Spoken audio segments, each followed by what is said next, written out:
Aleluia. Boa tarde, boa noite a todo mundo. Meu nome é Ângelo, eu sou dos Estados Unidos. Eu estou, por enquanto, morando em Morrinho, Ceará.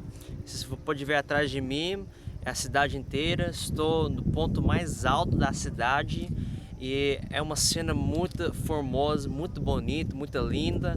E eu quero trazer mensagem para encorajar vocês que estão em Fortaleza, que estão em Ceará, que estão em Brasil. Quero trazer uma mensagem bem curta, bem curto para vocês. Então, se tem sua Bíblia, vai comigo para Efésios capítulo 6, versículo 10. Efésios capítulo 6, versículo 10 vai dizer: finalmente, fortalecem-se no Senhor e no seu forte poder. Vistam toda a armadura de Deus, para ficarem firmes contra as ciladas do diabo.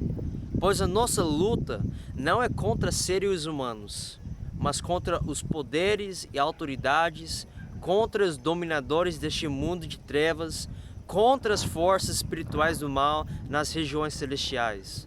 Por isso, vistam toda a armadura de Deus, para que possam resistir no dia mau e permanecer imbaláveis, depois de terem feito tudo.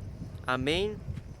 Então, quero lhe dizer uma coisa, que nesse texto, Paulo estava escrevendo para a igreja de Efésios sobre a armadura de Deus, a armadura do Senhor.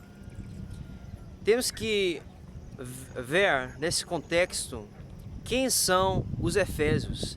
Se você vê em Atos capítulo 19, versículo 19, vai dizer que os Efésios eram pessoas idólatras que praticavam ocultismo, feitiçaria, bruxaria. Era um povo que teve uma cultura, um jeito de viver muito idólatra. Teve muitos demônios, muito ocultismo. E eu me lembro, uma vez em 2014, eu fui para a cidade de Canindé.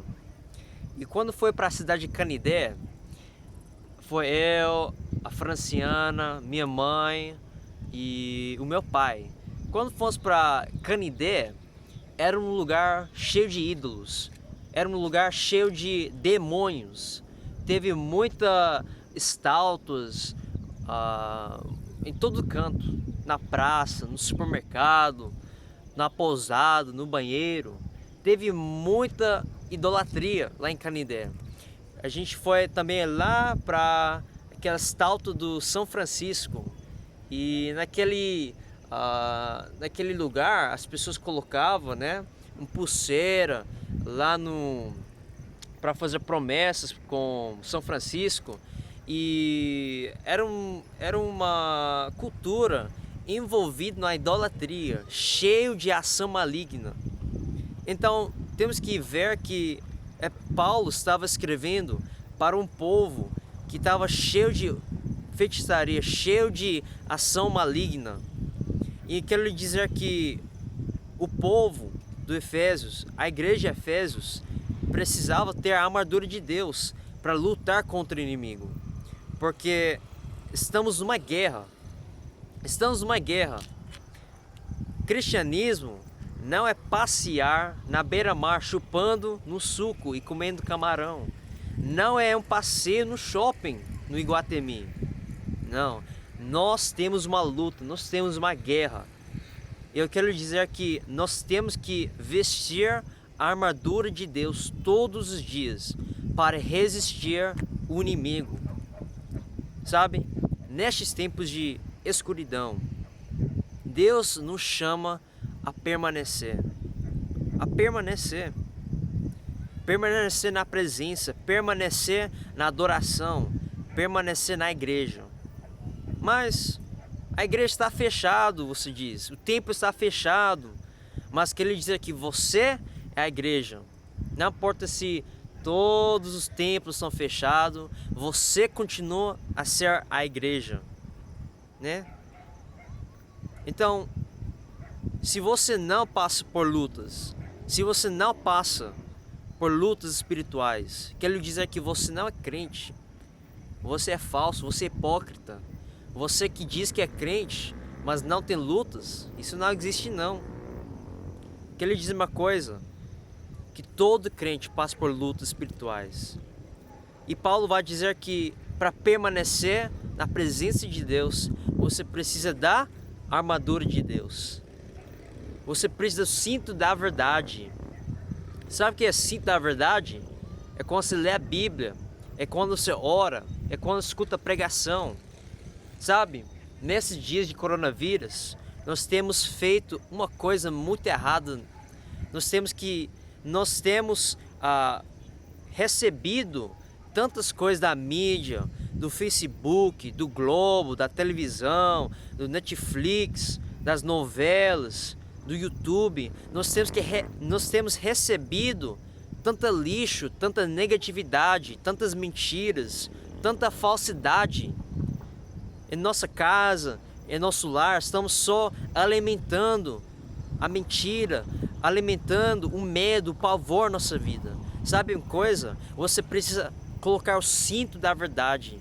Você precisa colocar em você coisas que são do céu. A Bíblia vai dizer, pense nas coisas do céu e não das coisas da terra. Então quero encorajar você, coloque o cinto da verdade. Também coloque a couraça de justiça. Quando eu estava em Antonina do Norte, eu tive que tirar minha carteira de habilitação. E todos os dias eu fui praticar no carro, né? Colocando na marcha, colocando na embreagem. Todo dia praticava. E no dia da prova, eu fui lá para Juazeiro do Norte. E quero lhe dizer uma coisa, eu falhei uma vez. Mas a segunda vez eu fiz a prova, eu passei, graças a Deus. E o condutor me aprovou. Então, na mesma forma, a justiça é algo aprovado. Quando o diabo vai te tentar, quando o diabo vai te seduzir para fazer algo ruim, para pecar contra o Senhor, eu quero dizer, você tem que manter-se firme. Você precisa ser firme e forte na fé. Porque a justiça vem quando você resiste à tentação.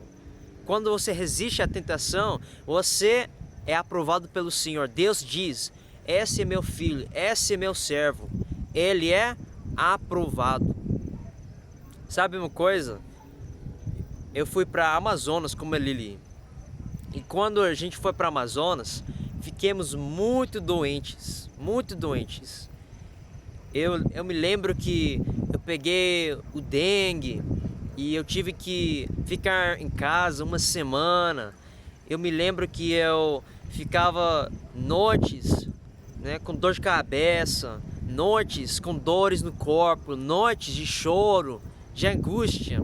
E eu me lembro que eu não tive, né, muita força não, mas eu resisti ao inimigo, né? Toda a tentação de desistir, toda a tentação de dizer, né, eu vou embora, eu não vou ficar mais na Amazonas, sabe? Eu venci aquela tentação de dizer para Deus, Deus, eu quero ficar na Amazonas, eu quero fazer missões, porque isso é a sua vontade.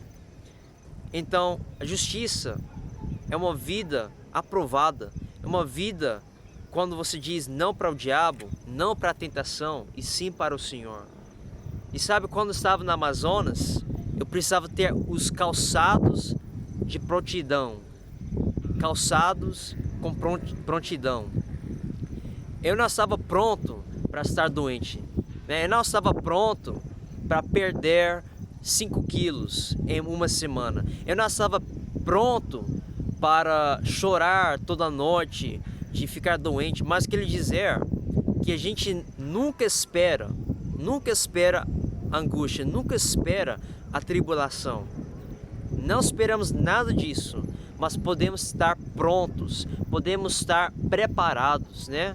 Quero lhe dizer uma coisa, se teu filho está doente, ore. Se você terminou com sua namorada, ore. Se você não tem comida na geladeira, ore. Se você tem coronavírus, ore. Se você não pode ter culto, né, no templo, ore sozinho. Ore com os irmãos da igreja, pelo celular, pelo culto ao vivo, né? Eu perdi meu emprego, ore. Eu estou doente, ore. Sabe por quê? Você nunca espera dificuldade, mas você pode estar preparado. E quando você vai estar preparado, você vai orar, você vai jejuar, você vai ler a Bíblia, porque assim você vai estar calçados com prontidão. Tenha escudo de fé, tenha capacete da salvação. Quando o diabo fala mentiras, quando o diabo fala coisas para você que não presta, quando ele vai dizer você é nada, você não presta, sabe? Você tem que colocar capacete da salvação. Você tem que ter a espada do Espírito. Então eu quero encorajar os irmãos. Persevera, seja soldado, seja forte e corajoso. Não desista. Deus tem sonhos, Deus tem promessas, Deus tem planos para a sua vida. Então não desista, seja um soldado, persevera, permanece no Senhor. Coloque a armadura de Deus e não deixe o inimigo entrar na sua vida. Eu estou aqui, Morrinhos. Deus te abençoe.